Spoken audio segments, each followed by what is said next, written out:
Hey guys, it's Troy with yet another pen video, and yes, it is a vintage pen, as you can probably tell for the fact that it is a lever filler.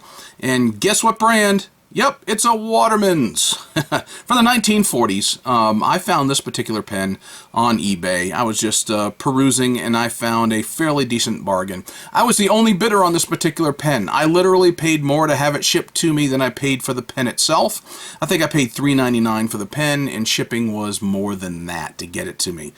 This particular pen is a vintage Waterman Taperite. So I figured, what the heck? I knew it was in rough shape. The pictures showed that it was in really, really rough shape. And I've got it cleaned up probably about as good as it's going to get. It actually looks a whole lot better than it did. The cap was fairly grungy, you know, it was silver color. And all it really took for me was a jeweler's cloth, and I didn't really use any metal polish on it. But I was able to clean that up so it wasn't so grungy. And the barrel, I could see it was scuffed, it was discolored in some spots, and it didn't look really good. So I polished it. I spent a good amount of time with several different kinds of polish. I used something like a semi-chrome, but it's a generic version, more or less, of semi-chrome. And I used some other polish compounds that I've got, and I think I've got this looking a whole lot better than it was. The lever right here looks to be a whole lot better than it was as well. It's got that little spade lever here, and I'm not going to lift it for you. I can tell you that when I first got it, that could not lift because it had a petrified sack. And for those of you who have been asking, I'm sorry I haven't done a video on how to change an ink sack. Believe it or not, twice I've tried starting recording, but I had different problems along the way, so I just tabled it for right now. And I thought about recording this one as well, but then I said, well, you know, I've never taken apart a Taperite section before, and I don't want to sit here and play with that in case I have problems trying to, and I need to take apart the section. So you know, I just held off on it this time around as well, but successful though in actually getting it to write and to cleaning it up well without having to disassemble that entire section. You've got this hooded nib, and you've got here you've got that feed that fits inside there, and as you can tell, it's not just a matter of popping it out through the end of the barrel. I can see where I've got one particular pen where somebody tried doing that, but I figured, let me just tinker with it in case I have any problems, and I won't be wasting the time on the recording. So this one was sold with no particular model number, or model name rather, yeah, either way. Waterman produced the Taperite. The Taperite is a description. It is not a model. So you can see that you've got a tapered barrel, sort of like if you remember, Parker 51 kind of has that tapered down barrel and a hooded nib. This is the same kind of concept that was getting to be popular in the 40s and into the 50s. So there you go. I went looking for information on Waterman Taperites, and I looked online. I looked in this book here, Waterman Past and Present, The First 6 Decades by Max Davis and Gary Lehrer, which I've shown you guys before. And you can see here in the 1940s section, there are various Taperites. A Crusader Taperite, and then you've got the Crusader. So you can have a Crusader Taperite. However, this particular clip does not match anything that I'm seeing here. It's this particular clip looks more you know, clean and generic than anything else, but it does say Waterman's here, right here on the barrel, and on I mean not on the barrel, at the bottom of the cap rather, and then on the back side it does say Made in USA. There are no imprints on this particular barrel.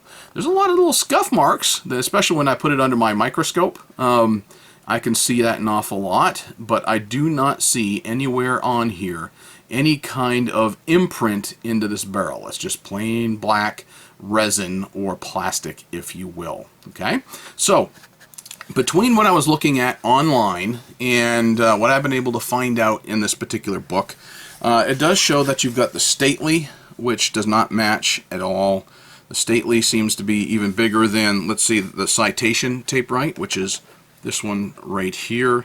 You can see that these are about the same length. Just so you'll know too, another thing that's a little bit different than, let's say, this one, this being the Citation, it's got a slip cap, and you see you got a little clutch ring right here that helps grip that cap. And the examples that I saw online were very much the same kind of a slip cap design for the various Taperites. This one in particular, however, is the screw cap on it. Looking at a Crusader, this is, you can see right here, it is a normal Crusader. Then you got the Crusader Taperite, which doesn't have the same kind of the barrel on it, the same kind of cap, excuse me, the same kind of looking cap. But this one here, look, it's not a screw. It's not a screw.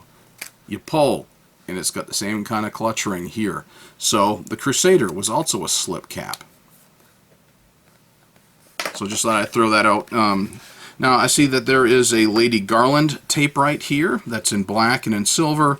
And obviously I would think that they would come in different colors as well. But that clip just does not match anything that I'm seeing here, or that I've seen in examples online. So let me go ahead and set this book aside so you can tell the difference that I'm seeing in the clip. You can see the top of the cap is kind of similar. You get that button looking thing, but the clip design is different. So I've been looking and looking to see if I can find a model that corresponds to this, but so far no luck, and I'm not done looking, but I just wanted to share this one. I actually worked on this one late last night. This showed up in the mail a couple of days ago, and I just set it aside. And, you know, I was getting bored before going to bed. I was like, do I want to go to bed now? You know, I'm kind of tired. Been doing a lot of overnight work here at work and getting very little sleep, but I'm wide awake, and I shouldn't be. So I said, let me go see if I can satisfy myself by working and accomplishing something. So I dug this out, played with it a little bit, and worked on it magnificently so. Got it to write. Yay! So I've got another 1940s vintage Waterman fountain pen here in my hands. So one of the things about the Taperite, they typically write well. I've got two Crusaders, but not in the Taperite. I want to add a Taperite Crusader, but I do have two Taperite in the Citation. One of which works, and the other one does not, because obviously, you know, I told you somebody had tried working on it. So I do like how they tend to write with that particular nib. So let me give it a shot here and show you how it be looking. A Waterman's 1940s. This is a Taperite. But keep in mind, a Taperite is a style, it is not a model, so I don't know exactly pinpointed what model Taperite it is. So, but you can tell it's a lever filler. This is probably a fine nib, because it feels like it's a fine nib.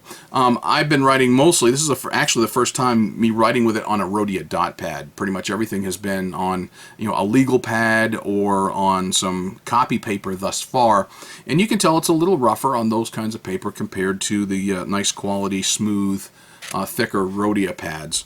But I did put into this one of my old standby inks, a Birmingham pens, Allegheny Arsenal, in a gunpowder black.